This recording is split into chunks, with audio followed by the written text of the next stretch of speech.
To many, the name Bonnie Prince Charlie is a vague memory from school, now a part of folklore and legend. The last battle on British soil was fought in 1745 at Culloden Moor, a few miles east of Inverness. It happened because the Royal Stuarts believed they had a claim to the Scottish throne, a view not shared by the Hanoverians. Bonnie Prince Charlie was born in France and was supported by the French at war with Britain. He was also a Catholic. Some of the clan chieftains wanted a leader to fight the English for the right to have a free Scotland. Were they right? It depends on your point of view. This then is what happened 264 years ago. The landscape has not altered much since then, but the buildings have somewhat changed.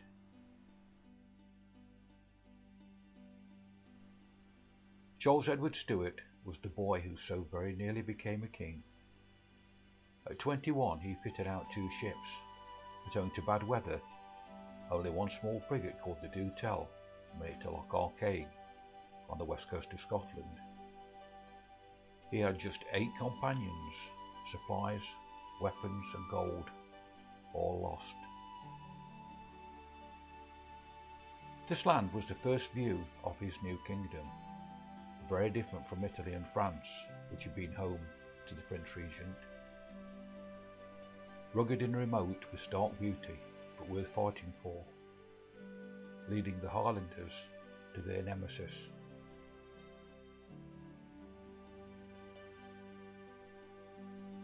He raised his standard at Glenfinnan, on the road to the Isles, and the tower marks the spot. Charles Edward Stuart had arrived.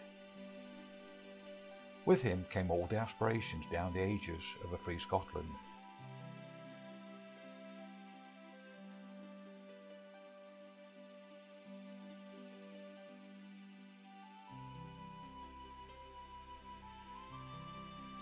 Word soon spread amongst the clansmen, and from the highlands, across the moors and glens, they came from their villages and crofts. The call was to arms, to fight and die for Royal Charlie. Not all of the clans joined in the fight. Notable were the MacLeods, who kept their castle and lands at Dunvegan-on-Skye intact. Other castles were destroyed and lands forfeit.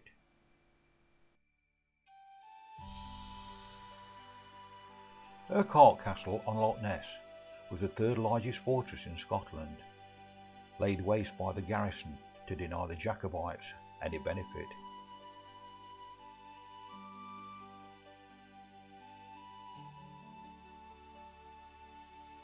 With a growing army of 6,000 men, he won a decisive battle at Prestonpans and marched into Edinburgh as a hero.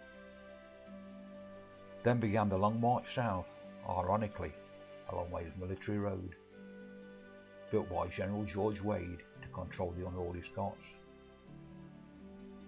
500 weary miles they marched from Glenfinnan.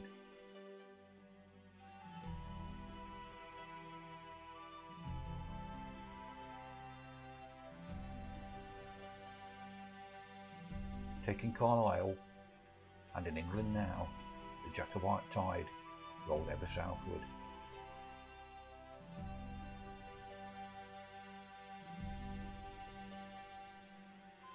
The army arrived at Kettleston on the way to Derby.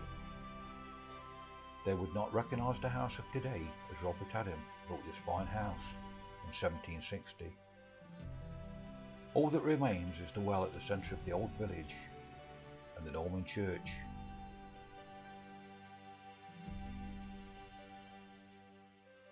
They left behind a siege gun and some brass cannon as a record of their passing.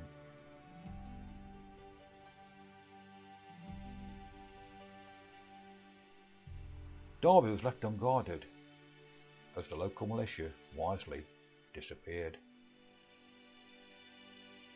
The vanguard moved on to secure Swartston Bridge over the River Trent, once the largest stone-built bridge in the world and the only river crossing for 50 miles. 70 Jacobites were sent to secure the bridge, probably cavalry. They arrived 4 hours ahead of the government troops, intent on destroying the bridge. However, this is as far as the advance came.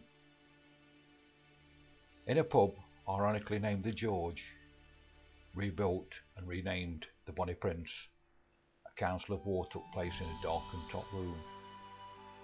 Charlie was all for London, but was overruled by his generals, and it was decided to retreat back to Scotland.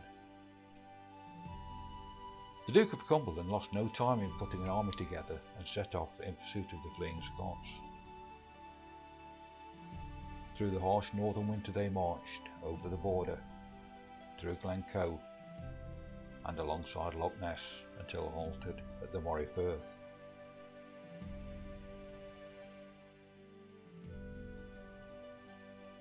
To the east of Inverness lies Culloden Moor, a marshy area, and today just as it was on the day of the battle.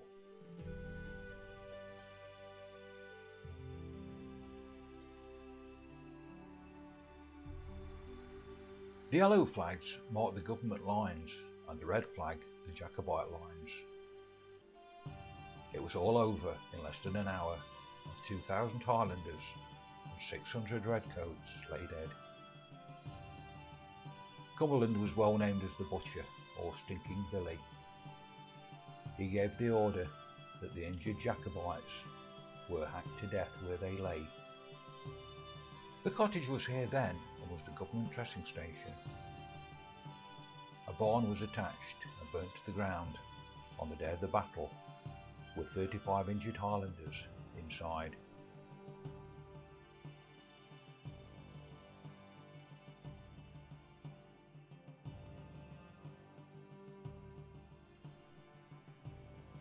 These stones are all that mark the mass graves of the clans, where they rest in peace to this day.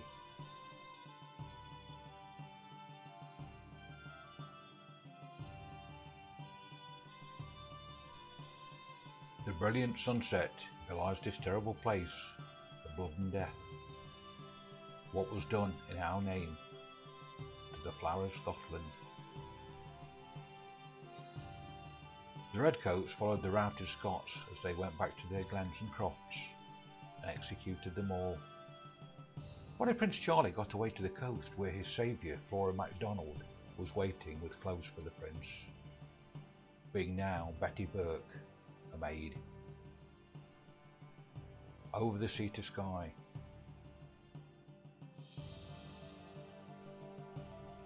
With a price on his head of £30,000, literally a king's ransom, he was hidden in caves, bothies and even crofts for 5 months and was never caught. Flora MacDonald looked after him all of this time. The do-tell finally came for him. The prince boarded the frigate with the words "Loch Harbour no more, save yourselves" to his trusted lieutenants, and left a shattered land. Flora was arrested and taken to the Tower of London and was released in a Jacobite amnesty 2 years later. She is buried overlooking the sea and the islands. The story is not quite over. New landowners didn't want the crofters, sheep were more profitable.